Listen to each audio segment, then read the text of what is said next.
The White House just dropped a brand new national cyber strategy, 6 pillars, bold language, offensive operations, AI-powered defense, and my personal favorite, Pillar 6, where the president calls the cyber workforce a strategic asset worthy of great investment.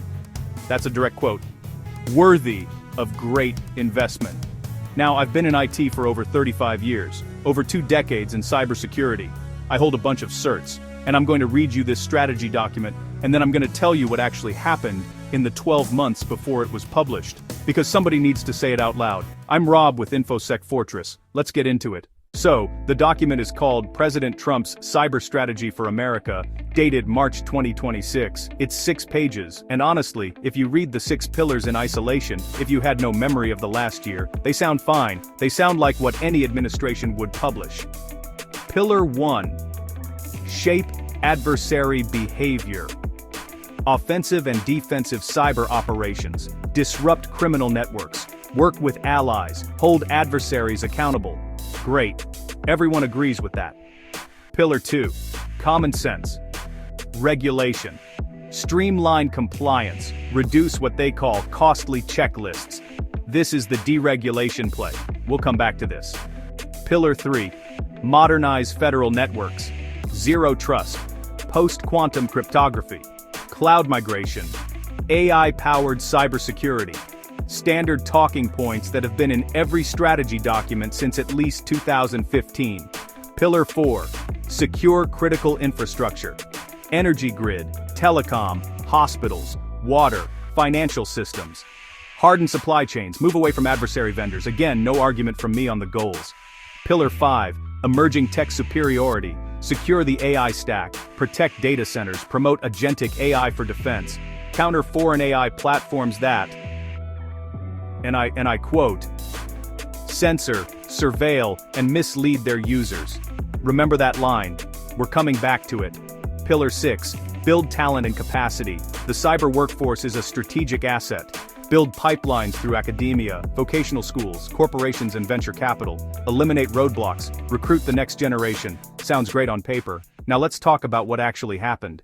CISA, the Cybersecurity and Infrastructure Security Agency, started fiscal year 2025 with approximately 3,400 employees. By December, that number was roughly 2,400. That's about 1,000 people gone. 1/3 of the agency, 774 of them took buyout offers or early retirement. Others were hit with reduction in force notices during the October government shutdown. Others were given what they call management-directed reassignments, which is a polite way of saying, we're transferring you from cybersecurity to immigration and customs enforcement. Good luck. Nearly every senior official at CISA departed. The Election Security Office was eliminated. The Stakeholder Engagement Division that managed relationships with state, local, and critical infrastructure partners, cut. The Integrated Operations Division that ran CISA's 24/7 Watch Center, cut. The Chemical Security Unit, cut. And that's just CISA. The NSA, National Security Agency, shed approximately 2,000 people in 2025. That's an 8% workforce reduction in 90 days, a mix of terminations, voluntary departures, and deferred resignations. The acting commander himself admitted it would be impactful. The agency's top general was fired, the top lawyer was fired. About 100 members of the senior executive service retired or resigned.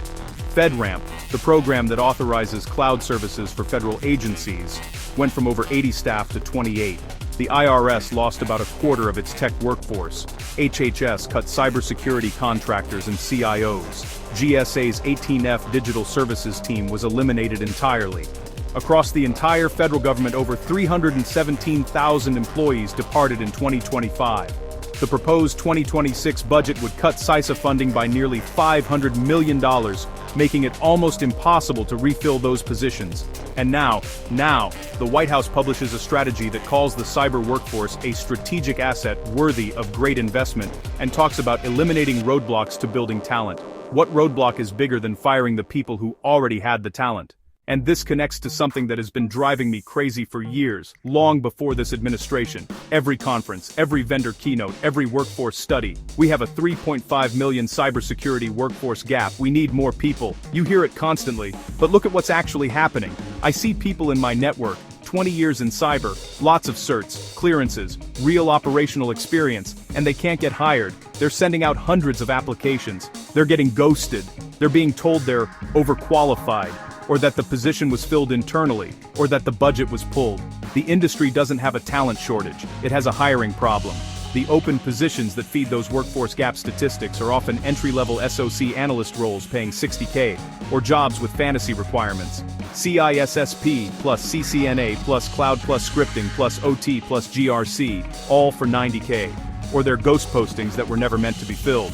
Meanwhile, you just flooded the private sector market with thousands of experienced government cyber professionals, people who were defending critical infrastructure, running threat intelligence operations, and protecting national security systems. And the private sector market was already tight before this wave arrived. The strategy says build pipelines, recruit the next generation, partner with academia and venture capital.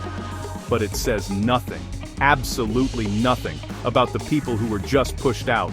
There's no acknowledgement that anything was lost. It reads like it was written in a parallel universe where the last 12 months didn't happen. Now let's talk about the AI piece, because this is where it goes from frustrating to genuinely absurd. Pillar 5 of this strategy says the administration will secure the AI technology stack, promote innovation in AI security, and, my favorite, call out and frustrate the spread of foreign AI platforms that censor, surveil, and mislead their users. Mislead their users. That's in the document. Here's what this same administration actually did on AI, January 23, 2025, day 3 of the new term. The president repealed the Biden AI executive order. That order had required AI developers to submit safety test results to the federal government. It had established standards for watermarking AI-generated content. It included provisions specifically designed to combat deepfakes and synthetic media, standards for authenticating digital content and labeling AI-generated material, all of it, revoked, day 3. Then in December 2025, the president signed another executive order specifically targeting state AI laws. States that had passed their own deepfake regulations, election integrity rules, and AI transparency requirements were told, stop, or we'll withhold your federal funding and sue you. 38 states had adopted AI-related measures in 2025. Many of those addressed exactly the kind of deceptive synthetic content that the strategy document now says it wants to combat. But the administration's position is that those state laws are burdensome and need to be overridden. So let me make sure I have the timeline right. Step 1. Repeal the federal framework for AI safety and synthetic content labeling. Step 2. Try to block states from creating their own frameworks to fill the gap. Step 3. Publish a national cyber strategy that says you're going to fight AI platforms that mislead their users. Who exactly is going to enforce that? With what standards? Under what authority? You dismantled the federal standards. You're suing the states that created their own. And now you've published a 6-page document that says, trust us, we'll handle it. The one bright spot, and credit where it's due. Congress passed a narrow law targeting non-consensual intimate imagery, including AI-generated deepfakes. That's real legislation with real teeth. But that was Congress acting on its own, not the administration. And it covers one specific type of harm. It doesn't touch election deepfakes, synthetic media for fraud, AI-generated disinformation, or any of the broader synthetic content problems that the Biden-era order was beginning to address. Here's what I think is actually going on, and I say this as someone who works with small defense contractors every day. This strategy is a messaging document. It's not an implementation plan. There are no timelines, no funding commitments, no metrics, no accountability mechanisms. It's 6 pages of aspirational language designed to signal priorities to Congress, to industry, and to allies, without committing to anything specific. The actual policy direction is clear if you look at the actions rather than the words. Shrink the federal cyber workforce, shift responsibility to the private sector and the states, deregulate and rely on AI tools to fill the gaps that human departures created. Pillar 2. Common sense regulation is the tell. When they say streamline, they mean reduce requirements. When they say costly checklist, they're talking about compliance frameworks. And when they say the private sector needs agility to keep pace, with rapidly evolving threats. What they mean is, we don't want to tell industry what to do. For those of you in the defense industrial base, and this is directly relevant if you're working towards CMMC compliance.